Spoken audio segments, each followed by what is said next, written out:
Cześć, witam Was Energik w kolejnym Enerflashu. Mały update odnośnie Pepera. Wiem, że tam wiele osób się pytało, jak on się czuje. No lepiej nie jest. Podejrzewamy, że ma zapalenie trzustki. Dzisiaj pewnie pojedziemy z nim do jakiejś kliniki na kolejne już USG. Mam nadzieję, że jakoś się uda go z tego wyciągnąć. No w każdym razie no jest raczej średnio, że tak powiem. No ale mam nadzieję, że wszystko się jakoś uda dobrze zakończyć.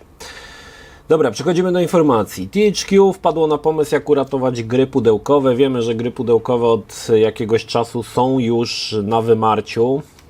Znaczy one tak wymierają, ale to strasznie długo trwa. I myślę, że po części też problem jest taki, i to zauważyliście pewnie w kilku ostatnich grach, że te gry są po prostu za duże na nośniki, więc zazwyczaj na nośniku mamy sam instalator, na przykład jak w Call of Duty Modern Warfare 2, tak? Albo chyba w Jedi Survivor też tak było, że nie była czy tam połowa była tej gry na płycie, jakoś tak. W każdym razie THQ postanowiło, to jest pomysł, który ja mówiłem kilka lat wcześniej, że tak się właśnie stanie, że edycje pudełkowe nie znikną, ale staną się jakby dobrem ekskluzywnym, i THQ wpadło na ten pomysł, no i zamierza po prostu wydawać gry w pudełkach w bardzo ograniczonej liczbie kopii, z numerowanym że pudełko będzie numerowane, więc każda gra, jak mniemam od THQ, będzie w limitowanej edycji. No i jeszcze tam na przykład ma być jakość tych pudełek ma być wysoka. I na przykład wersja Jagged Alliance będzie miała 999 kopii. Faktycznie jest to dobry pomysł. Znaczy ja tak jak mówiłem, jest to według mnie dobra idea. Troszkę tak jak mówię, ja to powiedziałem kilka lat wcześniej, ale podejrzewam, że oni tutaj nie oglądali mojego filmu, ale raczej zerżnęli sposób z Limited Run, gdzie faktycznie te gry, które są w limitowanej edycji, wyprzedają się na pniu. Ja uważam, że jest to dobre podejście. Kto będzie chciał, będzie miał w pudełku. Nie dość, że to będzie w pudełku, to jeszcze będzie limitowane, więc będzie określona ilość kopii na rynku i te gry pewnie będą, ich cena będzie pewnie dość szybko rosła. Także jest to, jak w mojej opinii, bardzo dobry pomysł i no powiem Wam, że wolę tak, niż żeby było na płycie sam instalator i płytę może posłużyć jako podkładka pod myszkę. To jest w ogóle jakiś dla mnie tam absurd.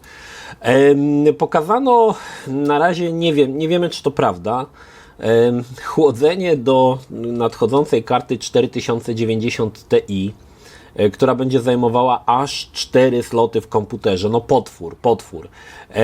Zmiany doczekało się, znaczy oczywiście to jest na razie, powiedzmy sobie szczerze, ten projekt tej karty jest na razie w fazie, nie wiem, możliwe, że tak będzie, możliwe, że nie, także nie traktujmy tego jako pewnik. Zmieniono troszkę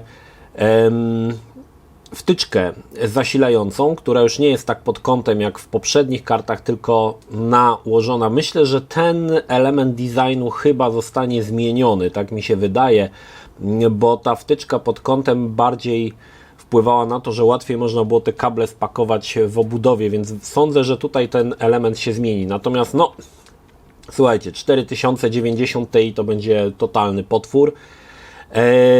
Z tego, co oczywiście z plotek, że nie będzie pobierał więcej mocy, że pobór będzie na podobnym, znaczy ma być zwiększona przepustowość i moc ma być, Boże, już trochę wiecie, o kocie cały czas myślę, ma być troszkę zwiększony pobór mocy do 600 W. No i według plotek jeszcze, to w zasadzie Nvidia od dawna pracowała jeszcze nad kartami, które się nazywały Titan. One się co jakiś czas tam pojawiały. No i tutaj Titan ma mieć 800 W, ale Titan zawsze był kartą, która nie była przeznaczona do gier. To był karta podobnie jak Quadro, przeznaczona do pracy, na przykład w programach 3D, bo sam korzystałem z Quadro i z Tytana chyba też korzystałem kiedyś, o ile dobrze pamiętam, z jakiejś tam wcześniejszej wersji. Natomiast no wiadomo było, że wersja TI w końcu się pojawi, no i Nvidia oczywiście przygotowuje pewnie tą kartę na rynek. Ciekawe, jaka będzie cena 4090 Ti, podejrzewam, że nie mała. Jeżeli mi się uda, nie obiecuję, zobaczymy, jeżeli uda mi się wysępić kartę od Nvidia, będę dla Was robił test. Kolejna część epopei PlayStation kontra Xbox. Chodzi oczywiście o przejęcie Activision Blizzard. Kilka ciekawych informacji, które tutaj mamy. Narracja ogólnie jest taka, że Microsoft, mam wrażenie, że stawia się w roli ofiary i oni mówią, że tam wszystko, tam lipa, tutaj nie idzie, tam. Także mamy tutaj jakby taką narrację, że Phil Spencer sam już otwarcie mówi, że przegrali wojnę konsol, że jest bida i w ogóle, a Sony jest super i tak dalej. Natomiast narracja Sony jest taka, że wszystko co robi Microsoft jest złe i tutaj się ścierają dwie rzeczy. Głównie ostatnio się Jim Ryan wypowiedział na temat Game Passa, który niszczy wartość gier, tak? Także jest tutaj dosyć ciekawa rzecz. Widać, że nadal coraz bardziej eskaluje ten konflikt, on coraz bardziej zatacza coraz szersze kręgi. No więc pokłosiem tego jest to, że wypływają coraz to jakieś dokumenty, czy to z Microsoftu, czy to z PlayStation. No i na przykład wyszedł Tom Warren, udostępnił dokument, który możecie przeczytać na TheVerge.com na temat tego, ile PlayStation, ile Sony wydało pieniędzy na swoje gry. I tak na przykład drugie The Last of Us kosztowało $220 milionów, a na przykład Horizon Zero Dawn kosztował 212 milionów. Także dowiadujemy się tutaj też ciekawych rzeczy, chociaż akurat te wartości nie są może dla nas aż tak istotne, bo wiemy, że te gry kosztują dużo. To nie jest żadna tajemnica, że te gry kosztują krocie, szczególnie te AAA wydawane przez first party deweloperów, no to wiadomo, że one są drogie. Natomiast no jest to w ogóle ciekawa rzecz, tak? Nadal nie jest rozstrzygnięte, czy Microsoft przejmie tego Activision Blizzard, czy nie. Znaczy oni jakby takimi malutkimi kroczkami posuwają się do przodu faktycznie. Chyba tam w Anglii jeszcze mają jakieś wąty i w Anglii chyba nie chcieli przepuścić, ale powoli się tutaj jakoś do przodu posuwają. Natomiast Sony z jednej strony ma narrację, że właśnie boi się tego, że Microsoft sprawi, że PlayStation straci. Oczywiście chodzi tu głównie o Call of Duty, że nie będzie dostępu, z kolei Microsoft mówi, że spoko, będziecie mieli tego Call of Duty i tak dalej, no ale z drugiej strony Microsoft na przykład, Sony pokazuje, że wydaje kolejne ekskluzywne marki, które nie pojawiają się na Xboxie. Oczywiście to też nie działa w drugą stronę, bo na przykład Starfield będzie tylko na Xboxie, nie pojawi się na PlayStation, ale ostatnio chociażby Final Fantasy XVI, które pojawiło się, nie wiem, czy to będzie w ogóle czasowy ekskluzyw, ktoś tam pisał, że nie będzie czasowy, tylko całkowity. Zobaczymy, jak to tam się rozwinie. No ogólnie ja to sobie śledzę, powiem Wam, te wszystkie informacje, które docierają i z jednej i z drugiej strony są ciekawe i warto też patrzeć globalnie na tą całą narrację, jak to jest zrobione, jak buduje się w pewien sposób opinię publiczną, jak to robią i Phil Spencer i Jim Ryan, jak budują właśnie taką otoczkę według tego, jak mamy myśleć. To jest świetne, świetnie można zobaczyć, jak tutaj próbują w pewien sposób manipulować, tak, opinią publiczną, wypowiadając właśnie swoje wypowiedzi, kształtując tak, żebyśmy albo z jednej strony widzieli Microsoft jako ofiarę, albo z drugiej, żebyśmy widzieli jako Sony jako przyszłą ofiarę. Także jest to dosyć ciekawa rzecz, polecam śledzić to, bo jest tutaj dużo fajnych informacji. Microids zapowiedziało drugą część Asterix i Obelix Slam Them All. Pierwszą część recenzję mogliście oglądać u mnie na kanale. Gra była bardzo fajna, przede wszystkim świetna oprawa, która przypominała żywcem wyjęte postacie z komiksów i to było świetne. To, co mi się tam, pamiętam, że w grze nie podobało, to powtarzalne walki, brak znajdziek i brak jakby... No właśnie, ten brak znajdziek był dosyć poważny. No i przede wszystkim to, co mówiłem wcześniej, powtarzalne walki i recykling przeciwników, gdzie byli po prostu oni w innych ubiorach. Druga część zapowiada, że będzie więcej bossów, większe zróżnicowanie, nie wiem czy wprowadzą w końcu te znajdźki. Ogólnie Slap Them All, pierwsza część bardzo spoko. Jeżeli szukacie takich staroszkolnych beat'em upów, to Asterix jest naprawdę tutaj bardzo fajnym zawodnikiem w tej kategorii. Nie wiem czy słyszycie jak wrony mi tu kraczą, czy tam kruki, nie wiem. Rozdziobią nas kruki, wrony. W każdym razie bardzo fajnie, że ta marka nadal żyje i że ta pierwsza odsłona sprzedała się na tyle, że Microids zdecydowało się na wydanie części drugiej. Zobaczymy, czy dotrzymają słowa i faktycznie ta druga część będzie lepsza od pierwszej. Pewnie tak. No, tutaj, tak jak mówię, dwa screeny, które pokazano, wyglądają naprawdę świetnie. Znaczy to już ta pierwsza część wyglądała świetnie, także tutaj mamy kontynuację pomysłów z części pierwszej. Square Enix pochwaliło się, że sprzedało przez tydzień 3,5 miliona kopii Final Fantasy XVI. Mam nadzieję, że moja recenzja też się do tego przyczyniła. Faktycznie widać, że Final Fantasy to nadal jest mocarna marka i gracze chcą kolejnych Final Fantasy i to tylko myślę, że utwierdza Square Enix, że tak duża sprzedaż 16 pokazuje, że pomysły, które wprowadzili, czyli przez niektóre osoby krytykowana walka w czasie rzeczywistym, będzie dalej kontynuowana i gracze zadecydowali swoim portfelem i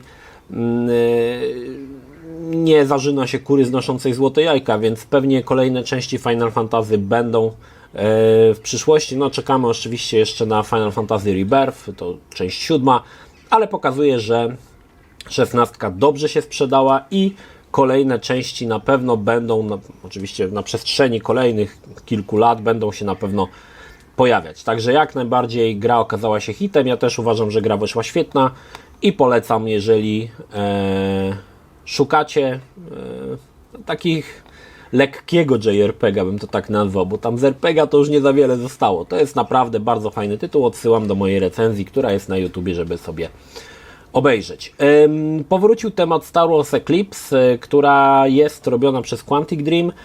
Pierwszy trailer, wyglądał, to powiem Wam, jak zobaczyłem, to odpadłem. To typowa gra od Quantic Dream, bardzo filmowa, nastawiona na filmową narrację, ale słuchajcie, w świecie Gwiezdnych Wojen. Co może się nie udać?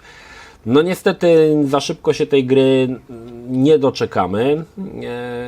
Niektórzy już wspominają, że na 2026 nie powstanie, więc rok 2027, bardziej 2028, może się pojawi już na jakąś premierę nowej konsoli albo jakiejś wersji Pro, także jeszcze poczekamy.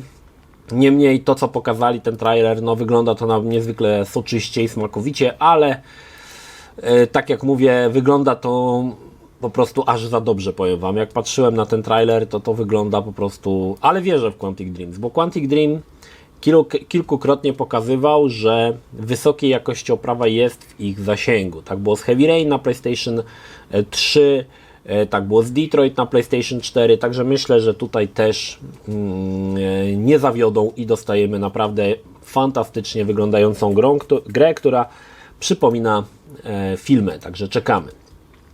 Nowe informacje od Bloober Team. Bloober Team sobie zrobiło takie fazy Bloober 1.0, 2.0 i 3.0. 2.0 kończy się ostatnim The Layers of Fear, który jakby zamyka całą taką, że tak powiem, cały taki chapter, rozdział horrorów psychologicznych. Bloober 3 to będą horrory bardziej nastawione już na akcję i pierwszą grą z nich będzie właśnie remake Silent Hilla. Powiem Wam, że Bloober widzę, że się rozwinął niesamowicie i jeszcze nie tak dawno oceniałem pierwsze Layers of Fear, zachwycałem się nim, a tu proszę, robią już Silent Hilla 2. Jeżeli chodzi, wiele osób narzeka, że dlaczego Silent Hill dano Blooberowi, że oni to zepsują. Nie, ja sądzę, że oni tego nie zepsują. Zrobią naprawdę mocarny tytuł i nieraz udowadniali, że potrafią zrobić horrory. Czy bardzo ciekawe gry jak The Medium, jeszcze Observer, Layers of Fear, oczywiście Blair Witch jeszcze było, także myślę, że tutaj Silent Hill będzie naprawdę srogim tytułem od naszego polskiego rodzimego dewelopera, warto czekać. W każdym razie Teraz przechodzą do fazy 3.0, gdzie będą skupiać się najbardziej właśnie horrorach akcji. Przypominam, że tam kilka tych gier Bloober ma w planach, także kilka tych rzeczy tam się dzieje równocześnie. Smutna, niesmutna wiadomość. Dedalic Entertainment, twórcy takiego ostatniego głośnego krapa jak Gollum, no niestety stwierdzili, że już nie dadzą dalej rady i studio zamknęło swoje podwoje. Dedalic Entertainment chyba najbardziej znany, no poza oczywiście krapowatym Gollumem, Krapolumem, chyba najbardziej znany z serii Deponia. Sam miałem okazję grać w jedynkę chyba i dwójkę, bardzo fajna, jeszcze taka staroszkolna przygodówka, no ale rzucili się tutaj chyba trochę z motyką na słońce i Gollum okazał się straszliwym krapem, podobno, nie wiem, mam go na Steamie, bo dostałem kod, ale jeszcze nie sprawdzałem, zachowam go na dobry moment, jak będę robił coś z mojej niszowej serii, to może się wtedy za Golluma wezmę. No w każdym razie taka wiadomość, no szkoda czy nie szkoda, wielu fanów chyba Deponii było, natomiast no niestety może powinni pozostać przy tym, czym są dobrzy, tak? Nie robić rzeczy, które są nagle nie wiadomo. Niektórym się udaje, ale to się rzadko udaje. Avalanche'owi się na przykład udało z Harrym Potterem, czy z Hogwarts Legacy, ale tutaj niestety nie pykło. Kolejna dobra wiadomość, Annapurna Interactive zapowiada kolejną grę z uniwersum Blade Runnera. Pokazano bardzo króciutki trailer, no powiem Wam, wygląda to klimatycznie. Mamy tutaj słynny posterunek Blade Runnerów, przynajmniej tą lokację. No powiem Wam, że jak tak sobie tutaj to oglądałem, troszkę klatka po klatce, dawno nie było dobrej gry. W zasadzie poza tym Blade Runnerem od Westwoodu to nie było żadnej gry dobrej o Blade Runnerze. Także tutaj szykuje się naprawdę coś srogiego. Annapurna to jest twórcy, którzy na przykład wydawali chociażby Stray. Także też bardzo fajny tytuł. Ja sądzę, że oni umieją robić bardzo niesamowicie klimatyczne gry i wierzę w to. Wierzę w ten projekt i ogólnie markę Blade Runner jest, wydaje mi się, nadal bardzo silna. Znaczy silna, wśród graczy jest bardzo, bardzo może nie tyle popularna, bo dzisiaj to ciężko powiedzieć, ale pamiętana, może tak. Także wiemy, że będzie to przygodówka. Przygodówka, o której na razie nie wiemy za wiele. Tytuł nosi nazwę Blade Runner 2033 Labirynt. No i jeżeli to będzie przygodówka, to spodziewam się, że będzie to troszkę albo w podobie gry od Westwoodu, co by było całkiem niezłym pomysłem, gdyby po prostu wzięli tą wersję Westwoodową, znaczy te mechaniki i zrobili na tym nową grę, a może to będzie taka typowa przygodówka ze zbieraniem przedmiotów, chociaż raczej się spodziewam, że będzie to coś takiego jak Stray, czyli przygodówka, ale taka bez używania przedmiotów, także tego bym się najbardziej spodziewał. Ciekawa informacja, w zasadzie plotka z Ubisoftu, który podobno szykuje remake Assassin's Creed Black Flag. Jak wiecie, przez lata Black Flag był absolutnie moim numerem 1, jeżeli chodzi o Assassin's Creed, zmieniła to dopiero Valhalla, ale tak, Black Flag to tytuł, który po prostu wyszedł Ubisoftowi niesamowicie dobrze. Przyćmił i całą trylogię Ezio i późniejsze części Assassin's Creed 3 też i dopiero według mnie Valhalla pokonała Black Flaga. Oczywiście doskonale pewnie wiecie, że Black Flag był świetną grą o piratach, jedną z najlepszych jaka powstała, ale był bardzo kiepskim Assassin's Creedem. Wydaje mi się, że Ubisoft na kanwie popularności Black Flaga planowało wydać Skull and Bones, które na razie jeszcze nie wyszło i nie wiadomo kiedy wyjdzie, ale narodził się pewnie gdzieś tam w ich głowach, że skoro to było takie dobre, no to może zróbmy remake. Przypominam, że pojawiła się wersja przeportowana na PlayStation 4 trylogii Ezio. Pojawiła się jakaś nowa wersja Assassin's Creed 3, którą nawet mam, nawet jej nie rozpakowywałem, ale mam. Także Black Flag myślę, że jest tutaj bardzo dobrym pomysłem, jeżeli przeniesie się to na nową oprawę, coś tam faktycznie, że to nie będzie leniwy port, że pokombinują trochę z oprawą, no to myślę, że tutaj ponownie, może nie będzie to tak duży sukces jak oryginalny Black Flag, ale spodziewam się, że dużo graczy, ja zarzekam się, że jeżeli wyjdzie Black Flag, absolutnie będę grał, no bo jest to gra, która naprawdę, w mojej opinii, drugi najlepszy Assassin's Creed, jaki powstał. No dobrze. Przedostatnia informacja z YouTube'a. Jak wiecie, YouTube walczy z tymi adblockerami.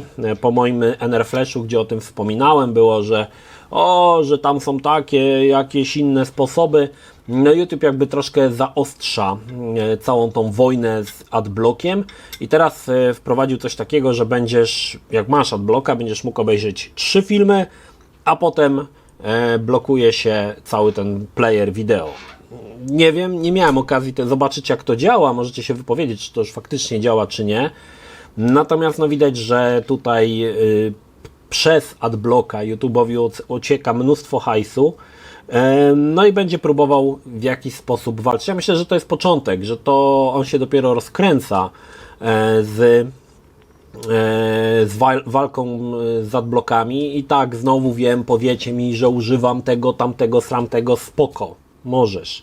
I tak 80% ludzi nie wie o tym i nie będzie tego używało, więc oni po prostu albo kupią YouTube Premium, albo włączą te reklamy, a nie będą się bawić w jakieś tam pluginy do tego. Większość ludzi o tym nie wie i mają to totalnie w dupie, nie? Także podejrzewam, że zaostrzenie tej walki spowoduje, że więcej osób przejdzie na premium lub zacznie oglądać reklamy. No tak to niestety będzie. Zobaczymy. No nadal się to rozwija i to myślę, że będzie eskalowało w dalszym ciągu. No i ostatnia informacja. Prezydent Francji Emmanuel Macron, z którym nie zostawiałbym samotnie waszej babci, stwierdził, że zamieszki we Francji to oczywiście zostało spowodowane przez gry wideo. Nie, no spoko, ogólnie wszyscy ci, co tam palą te samochody, rzucają kamieniami w policję, wszyscy mi wyglądają na zawodowych graczy. No bez kitu, to są zawodowi gracze. Na pewno mają RTX-y 4090 w swoich szałasach i to są zawodowi gracze. Nie, no to jest kolejny pokaz jakiegoś odklejenia całkowicie od rzeczywistości. Przez jakiś czas nie było tej informacji, że gracze, że to gracze, nie? Dopóki się Francja nie przyzna, że ma problem z imigrantami, to taka narracja będzie. Równie dobrze mogliby powiedzieć, że nie wiem, to piłkarze albo nie wiem, jacyś beneficjenci socjali spowodowali, powinni tak powiedzieć. Natomiast narracja jest teraz taka, ja podejrzewam, że tak osobiście wam powiem off the record, że oni się trochę boją, żeby Francuzi nagle sobie znaczy ja podejrzewam, że większość to wie, że to jest tajemnica Poliszynela, że tam jest problem z imigrantami, ale gdyby to wyszło na taką, wiecie, oficjalną stronę, oni się tego boją, nie? Że jakby Francja może pewnie by chciała zaostrzenia tej polityki imigracyjnej, a może po prostu całkowicie jakieś ruchy takie bardziej dosadne, żeby się tego pozbyć albo jakoś to zniwelować. No, jest tak, no niestety. Od lat, ja byłem we Francji kilka lat temu, Mariola co jakiś czas wrzuca propozycję, żebyśmy pojechali do Francji, ja jej zawsze odpalam, mówię, zobacz co się we Francji dzieje. Ty tam chcesz jechać, zobacz co się dzieje. No, w ogóle to wam jeszcze powiem, mówiłem chyba to, ale pewnie na jakimś streamie, w ogóle jest taka choroba, na którą cierpią Japończycy. Nie pamiętam dokładnie, jak ona się nazywa, ale związana z tym, że jadą do Francji i zaczynają cierpieć na tą chorobę. Ale to tylko Azjaci.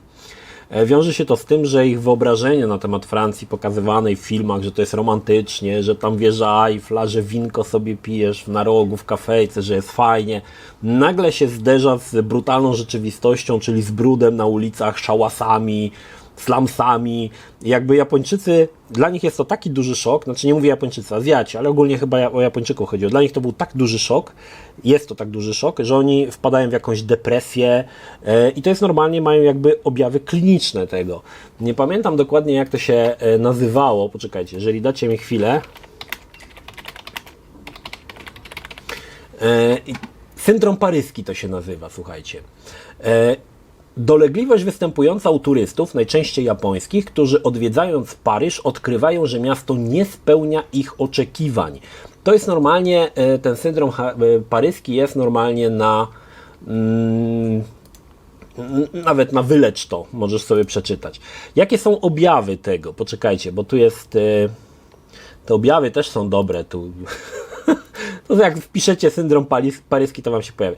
Jakie są objawy syndromu paryskiego? Niepokój, urojenia, halucynacje, manie prześladowcze, depersonalizacja i derealizacja. Z kolei do symptomów somatycznych należą duszności, zawroty głowy, przyspieszony puls, pocenie się i wymioty. Także no... Wśród takiego, widzicie, Japończycy przyjeżdżają do takiego kraju, Francji, gdzie jest dużo graczy, wszyscy są graczami, graczy brutalnymi, którzy powodują różne tego typu jakieś zamieszki, no i dostają syndromu paryskiego. Także uważajcie, jak się wybieracie do Francji, żeby Was nie dopadł syndrom paryski. Dobra, to tyle, jeżeli chodzi o dzisiejsze informacje. Co dzisiaj planuję? Znaczy, co w ogóle planuję? Słuchajcie, jutro nagrywamy z Bartem nowy odcinek podcastu i pewnie on w tym tygodniu jakoś będzie wrzucony. Zacząłem już pracę nad materiałem o Nintendo 64. Michał Pisarski wszedł mi troszkę na ambicje, bo stwierdził, że on ma dłuższego, bo ma 56 cm, znaczy 56 minut, a mój jest krótszy i powinien być dłuższy i podjąłem wyzwanie, więc mój będzie dłuższy niż Michała 56 cm, znaczy minut. Prawie godzina materiału o Nintendo 64, co jest, powiem Wam, zacząłem to montować już, ale to idzie po prostu jak krew z nosa. Będę celował w niedzielę, ale nie obiecuję. Dlatego dobrze by było, jakby ten podcast udało mi się gdzieś wypchnąć środa, czwartek, bo pewnie cały ten tydzień zajmie mi montowanie tego materiału o Nintendo 64, więc siłą rzeczy nie będę nic nowego robił. Aczkolwiek nie znaczy to, że nie mam innych rzeczy do roboty, bo mam jeszcze te recenzje tych chińskich konsolek, o które Wam obiecałem i to jest jakby ostatnia rzecz, z której muszę jeszcze się oskrobać i którą muszę przygotować. No i będę wrzucał potem już jakieś takie, jak już się to skończy. Wcześniej miałem Final Fantasy XVI, to mi w ogóle całkowicie jakby zajęło cały tydzień, nie miałem kiedy w ogóle czegokolwiek zrobić, ale teraz widzę, że jeżeli chodzi o premiery gier, będzie spokój, dopiero za 2 miesiące będzie Mortal Kombat, także luzik. Ja sobie teraz spokojnie zrobię ten Nintendo 64, będę produkował jakieś inne materiały, które lubicie, na pewno będzie kolekcjoner gdzieś tam w międzyczasie, aczkolwiek no mówię, nie w tym tygodniu. W tym tygodniu poświęcam się całkowicie robieniu najpierw tego podcastu do zmontowania, a potem robieniu właśnie materiału o Nintendo 64. Dobra, to tyle. Zachęcam do wszystkich, którzy jeszcze się wahają nad kupnem Final Fantasy XVI do obejrzenia mojej recenzji, a ci, co obejrzeli, to pewnie już i tak ją kupili. Haha. Dobra, to tyle. Pozdrawiam Was, Energik, trzymajcie się, do następnego. Cześć. Jeśli film Ci się podobał, zachęcam do subskrypcji lub wsparcia mojego kanału na portalu patronite.pl. Film o podobnej tematyce znajdziesz tutaj, natomiast z drugiej strony znajdziesz film wygenerowany przez platformę YouTube'a. Zachęcam również do odwiedzenia moich social mediów, grupy Energikowcy na Facebooku oraz serwera Discord. Linki w opisie.